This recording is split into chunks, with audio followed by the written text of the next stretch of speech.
Olá, somos acadêmicos da Universidade Estadual do Maranhão, do Centro de Estudos Superiores de Lago da Pedra, e neste trabalho iremos abordar cerca de 2 temas.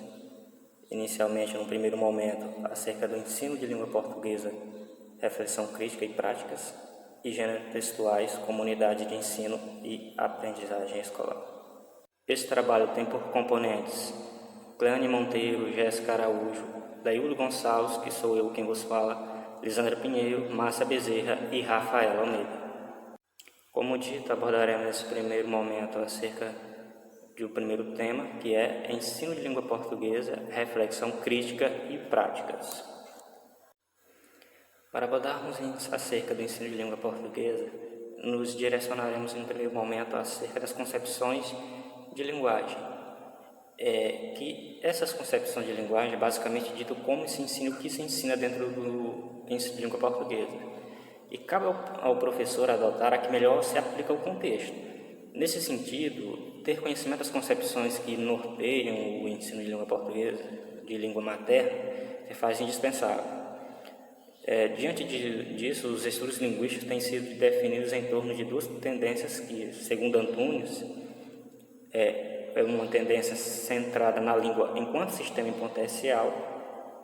Nessa primeira tendência, detém-se na compreensão de ensino de língua portuguesa pautada nas normas gramaticais, em que o trabalho do professor consiste no ensinar de conceitos básicos e gramaticais normativos da língua. Compreende desse modo um modelo tradicionalista que norteou a prática docente durante muito tempo. A segunda é uma tendência centrada na língua enquanto atuação social. Essa segunda tendência, em contrapartida, traz uma concepção não mais centrada em si, mas externa, viva e dinâmica dentro da sociedade, com uma considerável valorização e incentivo da produção. Entre essas concepções de linguagem, destacamos as 3 que fundamentaram o ensino de língua portuguesa no Brasil.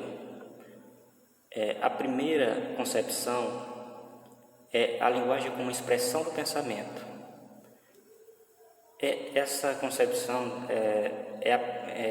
no Brasil teve um auge na década de 60, época em que a escola era elitizada, sendo que dentro desse ambiente era admitida somente a norma padrão da língua, vista como correta, enquanto as variações eram recorrentes nas classes mais pobres, as quais não detinham de qualquer oportunidade de educação formal. Nesse cenário educacional, priorizava-se o ensino de conceitos básicos, de metalinguagem e regras gramaticais. O professor era o único portador do saber e que conhece, domina todas as regras, caracterizando assim uma educação tradicionalista cujo ensino de língua era prescritivo. Segundo Travaglia, as pessoas não se expressam bem porque não pensam. A expressão se constrói no interior da mente, sendo sua exteriorização apenas uma tradução. A enunciação é um ato monológico, individual, que não é afetado pelo outro nem pelas circunstâncias, que constituem a situação social em que a enunciação acontece. Bem, essa concepção, segundo Travaglia, se detém no ensino prescritivo da gramática, sendo que a escola, bem como o professor, alinham-se para o ensino da gramática normativa como única, imutável e correta. Nessa ideia, aqueles que não conseguem se expressar bem para o dado contexto educacional, não pensavam. Se essas pessoas não se expressavam bem, ou seja, elas não pensavam. Essa era a mentalidade da época, o pensamento. Pois a linguagem consistia na exteriorização do pensamento e da articulação. Nossas teorias sugeriam esse fator, no caso, a má articulação dos pensamentos. A segunda concepção, que junto com a anterior enquadra-se na primeira tendência definida por Antunes, essa surge nos meados da década de 70 no Brasil, principalmente teve aí seu início e auge até a década de 90, principalmente a democratização pelo fato da democratização das escolas e, consequentemente, a presença de diversas variações da língua passam a adentrar o âmbito escolar como consequência, nesse período, do fortalecimento dos estudos linguísticos, sociolinguísticos, na verdade, né? Mas, retornando à nossa concepção, ela embasa-se muito nas ideias estruturalistas e na teoria da comunicação de Jacobson, que qualquer ato de fala envolve uma mensagem e quatro elementos que lhes são conexos, que são emissor, receptor, tema da mensagem e o código utilizado. Contudo, a interpretação concebida é muito restrita e não permite um diálogo entre o interlocutor e o texto, ou seja, não há interpretação, né? O aluno apenas decodifica, seleciona aquilo que é necessário para que ele responda uma questão, pois o ensino era caracterizado por essa concepção como descritivo. Diante disso, Cook nos diz que o sujeito é predeterminado. Pelo sistema, o texto é visto como simples produto da codificação do emissor a ser decodificado pelo leitor ouvinte, bastando a este, para tanto, o conhecimento do código, já que o texto, uma vez codificado, é totalmente explícito, sendo que o decodificador é essencialmente passivo, né? Portanto, nesse modelo é necessário que o conhecimento do código para que haja comunicação entre emissor e receptor, sendo que esse código trata-se da norma padrão da língua. A linguagem como interação é a terceira concepção, né? E dentro das tendências definidas por Antunes, ela se enquadra na segunda. E nessa língua ela é distinguida pelo aspecto social, comunidade viva e dinâmica, logo distante das concepções anteriores, pautadas unicamente no ensino da gramática. Entretanto, não significa a exclusão da mesma, apenas passa-se a trabalhar de maneira contextualizada, ou seja, por meio de textos, do incentivo à produção escrita quanto oral, de modo a essa produção deve ser orientada pelo professor para que os alunos possam adquirir, através de um ensino significativo, conhecimentos que o condicionarão a uma formação crítica. E essa concepção é mais atual no ensino de língua portuguesa. Muito se deve às PCNs, que reforçam a ideia de se trabalhar com textos, em produzir a partir de gêneros discursivos. Os gêneros, tipos relativamente estáveis, né? Aqui Cook ela faz uma referência a Bakhtin na definição de gênero, marcados socio-historicamente, visto que estão diretamente relacionados a diferentes situações sociais. Cada uma dessas situações que determina, pois, um gênero com características temáticas composicionais estilísticas próprias.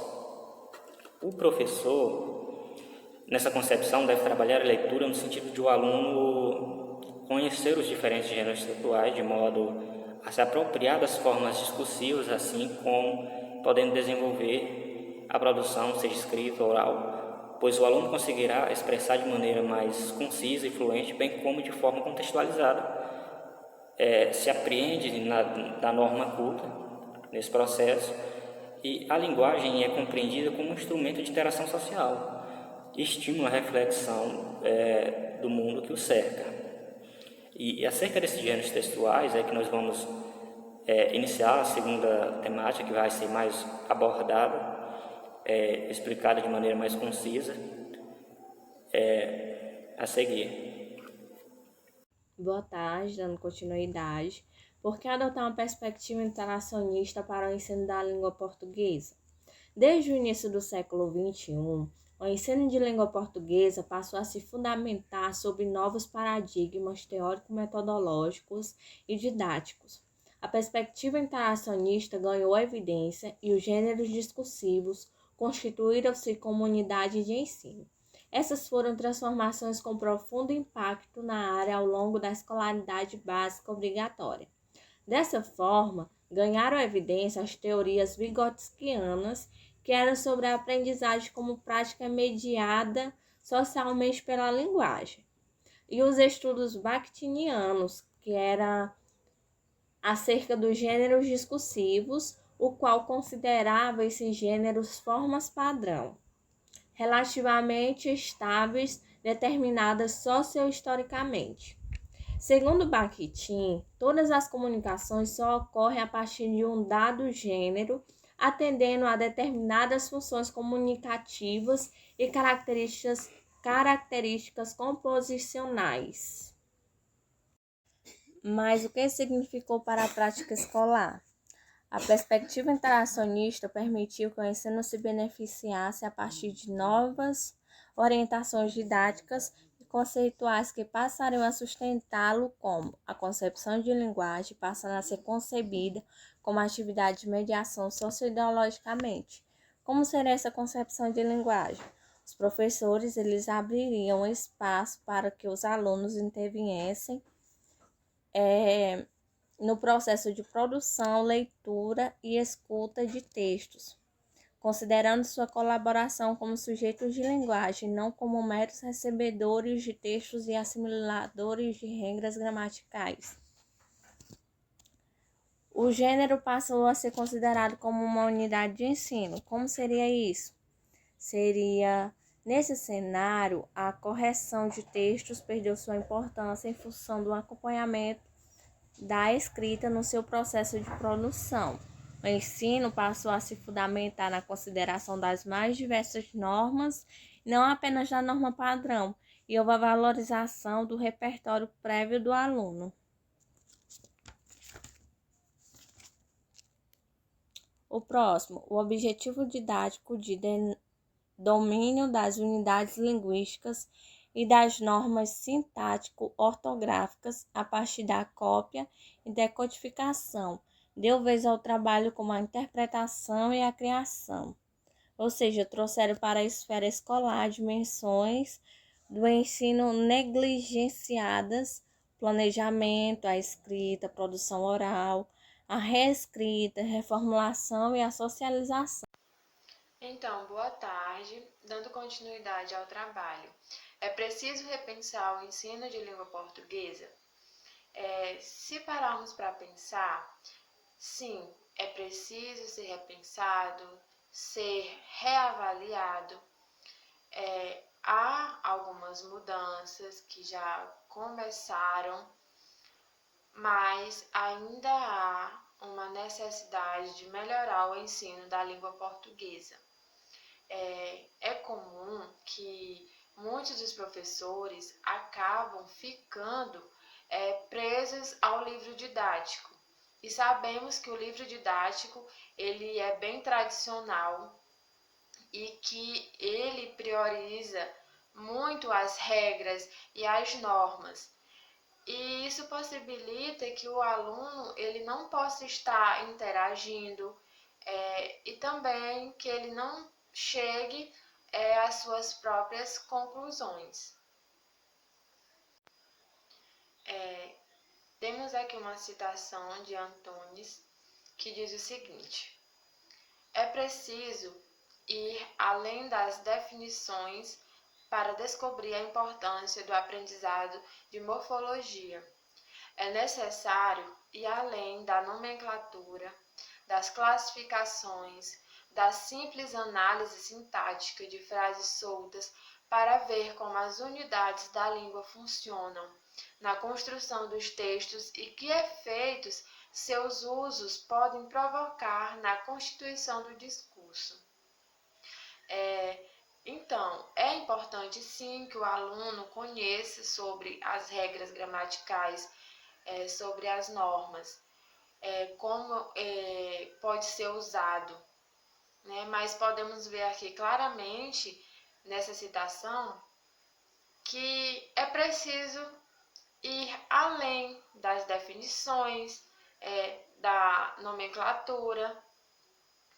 O aluno ele precisa compreender o porquê, ter conhecimento sobre as variedades linguísticas, para assim ele entender melhor como usar determinada palavra, ou se expressar, se é adequado naquele momento ou não. E outra coisa muito importante de ser ressaltada aqui também é que o professor ele precisa estar se atualizando, ter um conhecimento prévio dos alunos para que ocorra o ensino e a aprendizagem de forma mais eficaz. Dois aspectos que foram implementados para que ocorra a mudança do ensino da língua portuguesa foram a criação dos Parâmetros Curriculares Nacionais, PCN, que ajudaram a criar uma unidade básica de ensino e serviram de referência para todo o Brasil.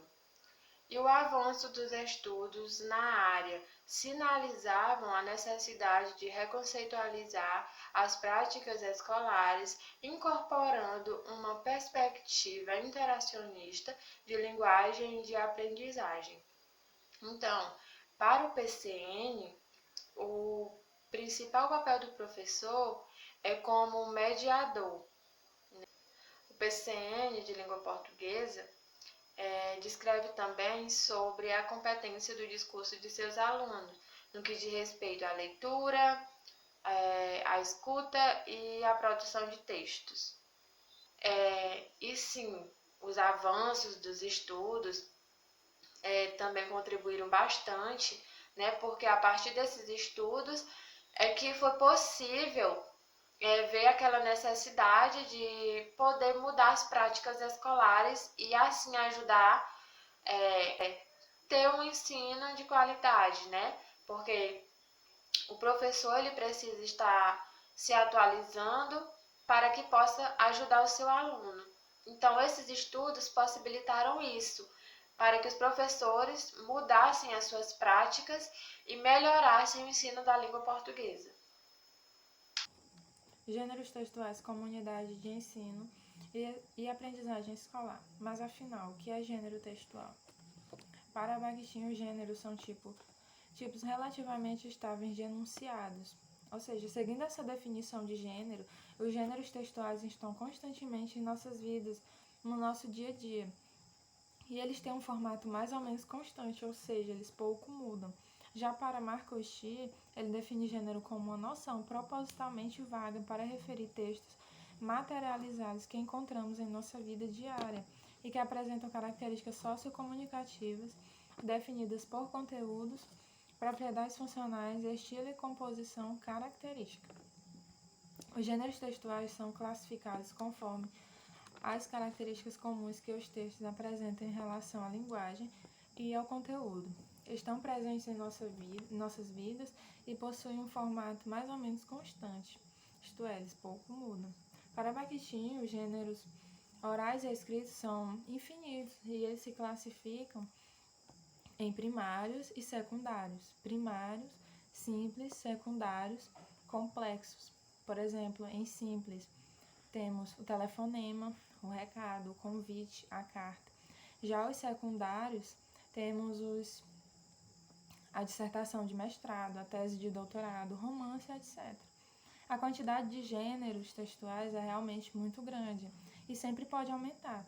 Embora os gêneros textuais tenham uma certa constância, eles são apenas relativamente estáveis, mas não podemos esquecer que eles podem sofrer algumas variações. Não podemos esquecer que os gêneros sofrem algumas variações, já que a sociedade muda e evolui tecnologicamente. E assim ocorrem mudanças no modo de se comunicar.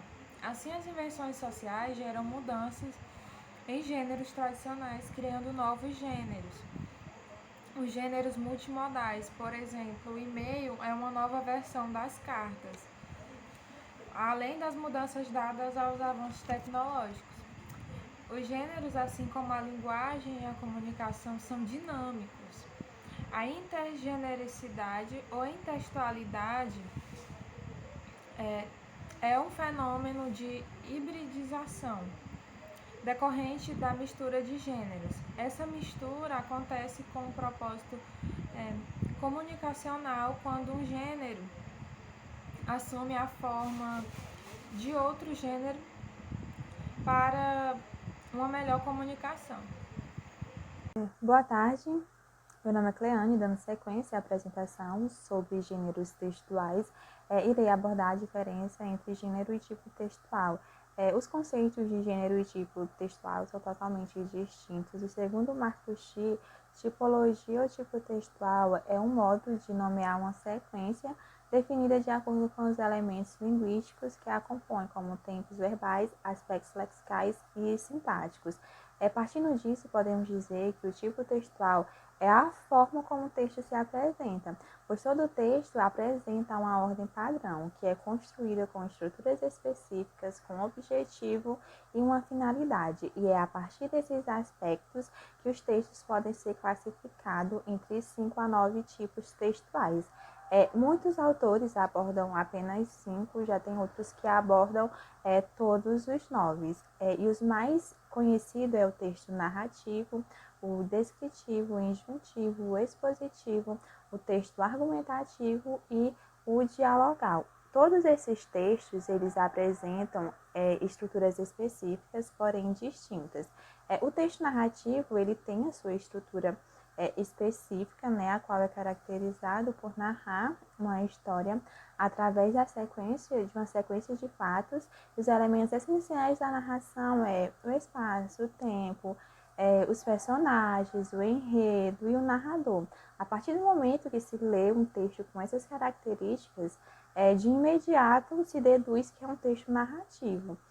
Tem um texto descritivo que é caracterizado pelo ato de descrever algo, pode ser uma pessoa, podendo ser um objeto ou um local. Também tem um texto injuntivo que é caracterizado por explicar uma meta para a realização de algo. O seu objetivo é orientar os procedimentos necessários para a realização de algo, de alguma coisa. Tem um texto expositivo que é caracterizado por transmitir informações sem que haja juízo de valor, e seu objetivo é apenas de apresentar um assunto ou acrescentar informações. Tem o texto argumentativo, que é caracterizado por defender uma ideia baseada na argumentação, a estrutura de um texto argumentativo, introdução, desenvolvimento e conclusão, e os seus termos essenciais um tema, tese, um argumento e uma solução, problema. E também tem um texto dialogal, mais fácil de ser identificado, porque ele é caracterizado por o diálogo entre dois ou mais personagens. Já os gêneros textuais, eles são utilizados todas as vezes que as pessoas elas estão inseridas em uma situação comunicativa. Mesmo que de forma consciente a pessoa vai lá, seleciona o gênero que melhor se adapta àquela situação. Os gêneros, eles não podem ser numerados, assim como os tipos textuais, pois eles variam para se adaptar às necessidades do falante. Os gêneros, eles são subgrupos dos tipos textuais, como, por exemplo, no tipo narrativo. Tem o gênero conto, a crônica, a fábula. No descritivo tem o diário, o currículo, o laudo. No argumentativo tem o gênero ensaio, o artigo de opinião. No expositivo tem a reportagem, o seminário. No injuntivo tem o gênero bula, receita, manual, regulamento. Mas esses são apenas alguns dos gêneros selecionados dentro dos tipos textuais, pois há uma variedade enorme de gêneros. E também é importante ressaltar que um único gênero ele pode conter diversos tipos textuais. Por exemplo, o gênero receita, né? Percebe-se que existe 2 tipos textuais, que é o descritivo e o injuntivo. No descritivo, né, percebe-se que há informações sobre a quantidade de ingredientes. Já no injuntivo, é a explicação para a realização da receita, o passo a passo, o modo de preparo. Se o tipo textual define o gênero e o texto apresenta 2 ou mais tipos textuais, né? Então, como definir o tipo do gênero receita? O gênero ele é definido, né, a partir de sua finalidade. Qual é a principal função da receita é de dar instruções de como preparar o prato. Então, podemos dizer que o tipo injuntivo é predominante no gênero receita. Dando continuidade à apresentação, agora eu vou falar um pouco sobre o ensino de gêneros textuais, agência e escrita. Levando em consideração que a gente já viu a respeito dos gêneros textuais, o que são, quais são as suas diferenças para tipos textuais. Então, já que a gente já viu o que são os gêneros textuais, eu vou falar a respeito do ensino desses gêneros. Eu vou iniciar falando um pouco a respeito das mudanças no ensino da língua portuguesa e, posteriormente, eu vou falar sobre agência e escrita. Atualmente, tem-se como unidade de ensino os gêneros textuais. Só que antes o foco do ensino era outro, ele era voltado para a gramática. Então, esse tipo de ensino voltado para a gramática acabou gerando um ensino de produções de frases isoladas, de produções de textos, sem nenhum tipo de relação com o gênero. Então, veja bem, essa gramática voltada para um ensino isolado, sem nenhum tipo de relação com os gêneros textuais. Então, esse tipo de ensino, ele vai contrapor o ensino atual, que tem como unidade de ensino os gêneros textuais. Então, o que esse tipo de ensino vem trazer? Ele vem trazer uma forma de ensinar relacionando com a vida social dos alunos, com aquilo que os alunos vivem fora do contexto escolar, mostrando a importância de se ensinar os gêneros textuais para esses alunos na sua vida em sociedade. Então, buscando adequar gêneros, por exemplo, com atividades ali do dia a dia desses alunos, como uma simples lista de compras, por exemplo. Mas não deve-se levar em consideração que esse tipo de ensino ele ainda acontece lentamente, que é algo que vem acontecendo mudanças aos poucos. E tanto é que algumas escolas, alguns professores ainda utilizam o outro método de ensino, que não tinha os gêneros textuais como unidade de ensino. Levando em consideração que os gêneros textuais eles são importantes que contribuem para a vida social dos alunos, que esses gêneros eles fazem parte do dia a dia da vida dessas pessoas. Então, os gêneros textuais eles acabam se transformando em uma ferramenta de agência. E o que isso significa, essa ferramenta de agência? Significa que o aluno ele vai passar a ser o agente da sua própria escrita. Então, ele vai passar a entender que os gêneros os ajudam e são importantes na sua inserção social. Então, eles passam a deixar a não ter tanto foco naquela atividade, naquela produção, somente para ter a obtenção da nota, a atribuição de nota. Então, quando se fala nessa questão da ferramenta de como agência, né? Então, é quando o aluno ele passa a entender o porquê que ele está escrevendo,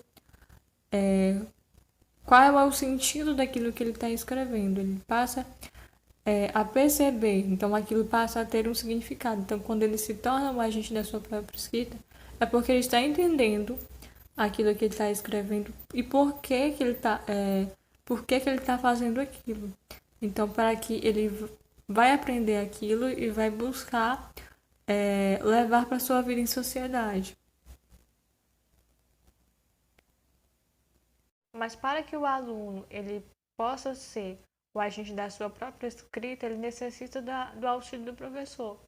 Como que o professor ele pode ajudar esses alunos? Então, o professor ele deve buscar trabalhar com os seus alunos os gêneros nos quais esses alunos se identificam, no qual esses alunos vão buscar ter mais interesse. Por exemplo, como o professor ele vai buscar conversar com os seus alunos e dessa forma buscar instigar os alunos e se dedicarem a essa escrita e dessa forma se tornando agente da sua própria escrita. Então, O capítulo ele aponta algumas ideias de como o professor pode fazer isso. E uma delas é, por exemplo, o professor, a escola ela deve trabalhar com os gêneros nos quais os alunos realmente estão necessitando, de acordo com aquilo que está dentro da sua realidade. E quando esses textos forem produzidos, eles não devem ser somente com a intenção somente do professor corrigir essas atividades e para a obtenção de notas, como eu até já falei nessa questão de produzir atividades somente com a intenção de receber notas. E também a questão de quando antes de se entregar esses textos, essas produções, fazer a correção, fazer uma revisão antes de entregá-los. Então, esses são alguns pontos que são colocados aqui neste tópico. Essa questão dessa importância que a agência tem na vida dos estudantes, né? Dessa aquisição dessa agência, de se entender aquilo que se está escrevendo e por que está escrevendo aquilo, na sua relação, na sua ascensão na sociedade, na sua inserção na sociedade, em relação a tudo que foi abordado aqui, tanto no primeiro capítulo quanto no segundo. E essas são as nossas referências e eu agradeço a atenção de todos.